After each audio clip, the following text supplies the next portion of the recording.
had this CB1000R on loan from Honda for a couple of months now, and I've absolutely loved it. So here are 3 of the main reasons why, and the first one, without wanting to sound too vain, is the way it looks. But I should explain the paint job first. It's pretty loud, and it's from Honda UK. It's a bike they put together for the Silverstone Classic last year. There's this GP Legends Race of Legends or something like that, former MotoGP riders. You know, it's like an exhibition race basically. So they put this bike together. It's mainly the paint job, some sliders in case they dropped it. The reason that I got this rather than a standard CB from Honda was for the Akropovich full system, which is ridiculously loud, but it sounds awesome.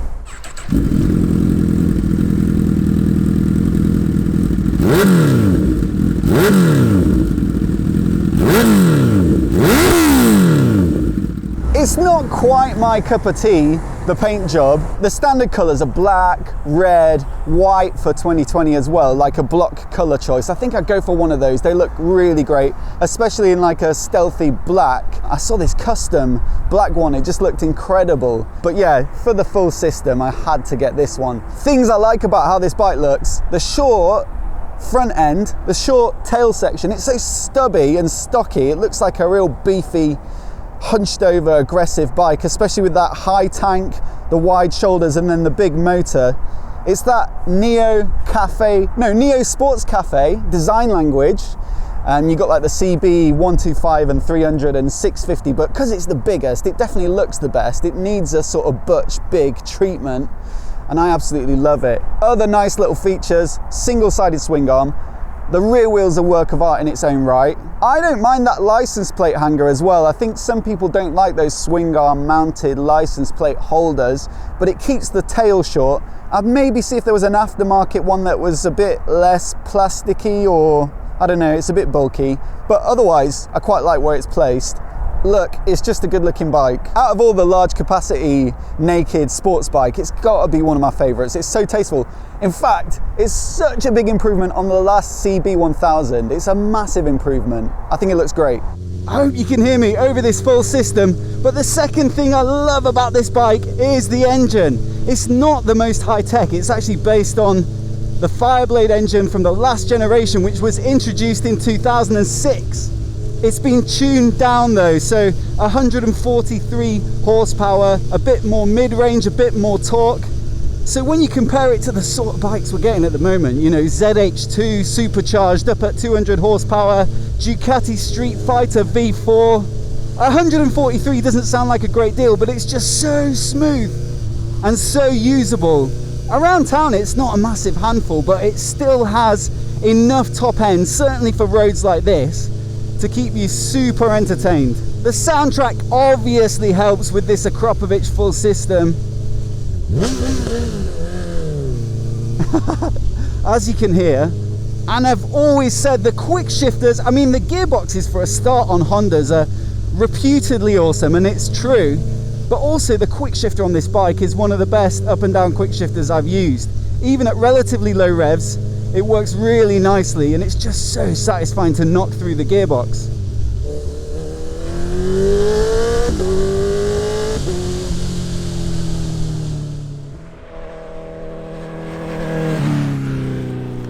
I've just drafted Tim in for this last point because it might be contentious, and we've both been riding the bike all day. We've had a full day of blasting around Kent with the CB, and we've also been riding the XADV from Honda as well. And I've said I liked how it looks. Agreed? Oh yeah, beautiful bike. One of my favourites to look at, I think. I've said I like the engine. I don't think that's very contentious. No. Bit buzzy. Do you find it buzzy? Do you not? No. Oh, just me. And then this is the one thing that I do really like, but everybody says they don't about, well, not everybody, some people say about Hondas and CBs, is that the suspension, specifically the shock on this bike, is a little bit soft and bouncy. I don't know if you found that today. No, but yeah, I've owned 2 Hondas now, and yeah, they've got a reputation for being a bit soft. The Hornet, yeah, and the CB1300. Did you change anything on those? No, they were stock, and actually the Hornet was quite old, so it was softer than it probably should have been, but it was pretty soft.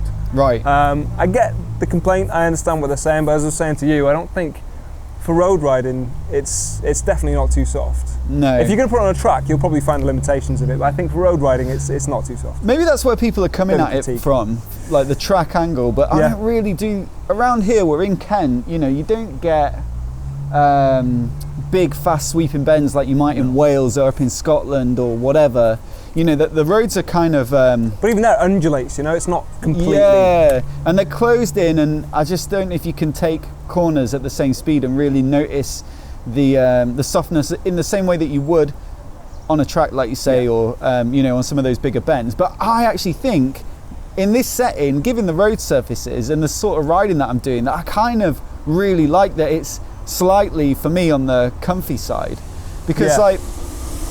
if you wanted a sports bike, just buy a sports bike. If you want a naked, you're looking for a little bit of comfort, an upright position, wider bars. Yeah. I haven't compared it directly to a Fireblade, but let's assume it's a little bit softer. You know, it's got that kind of cushy feel to it, and it's almost like a bit, compared to the XADV, which you would think would be a comfortable bike, I find that more supple. And combined with having this like mid-range tuned, like torquey inline four, it's just like a, you know, like a fast armchair basically. Yeah, I would say off the top of my head, I did try the, I guess one of its competitors, the MT10 SP.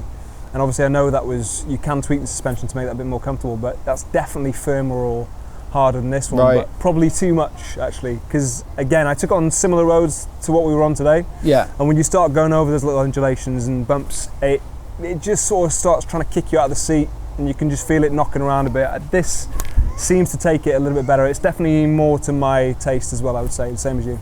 Anything you didn't like about it?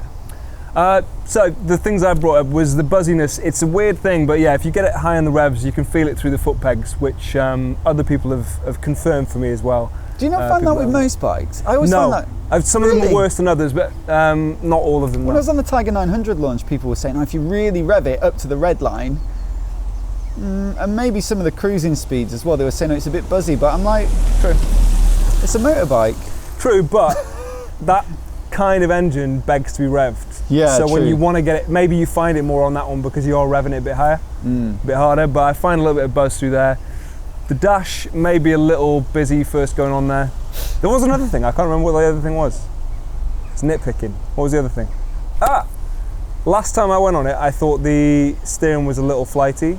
And if you're a bit aggressive with the gear changes and what you're putting through the bars, it had a tendency for me to kind of flick around a little bit, that maybe it would benefit from a steering damper, but this time round I didn't get any of that, and we went on some... I was going to say, I haven't noticed it at all on this bike. Yeah, and we went on some quite different roads.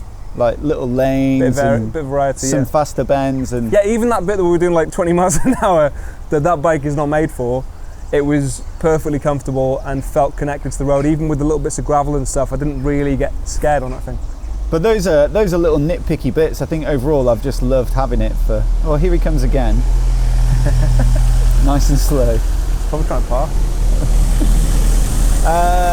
I mean, you could argue why put your camera across the road from where you're sitting, but it keeps raining on and off, so it's under a little pub awning. Anyway, that's it. Like, it's going back on Tuesday. I'll be sad to see it go. I looked at finance deals for that, didn't I? Yeah, they're on 0% at the moment, aren't they? It's astonishing. And then I looked at insurance and went, no. Yeah. Well, I don't know. I'd be very just any tempted. new bike, not because of this bike, but yeah, it's and so living in affordable London and so nice. If you're willing to PCP it and accept that you're kind of just hiring it, then, and you know you're probably not going to buy it at the end, then I think you can have one for about 100 quid a month, which it's bonkers. is less than a travel card, which is pretty sweet. It's a lot faster than travel card as well. Yeah. And socially distanced. And socially distanced. In summary, it's a great looking machine and a solid performer. It's not at the bleeding edge of the naked motorcycle market. There are certainly more technologically advanced bikes out there now, but that doesn't really seem like what Honda set out to do. Yes, there are a couple of rider aids like engine braking and torque control to play with, but the focus is on a sweet engine with good mechanical equipment in a comfortable and smart looking package at a relatively affordable price. Let me know what you think of it in the comments below, and if you're new here and you want to see more videos like this, hit subscribe and I'll catch you next time.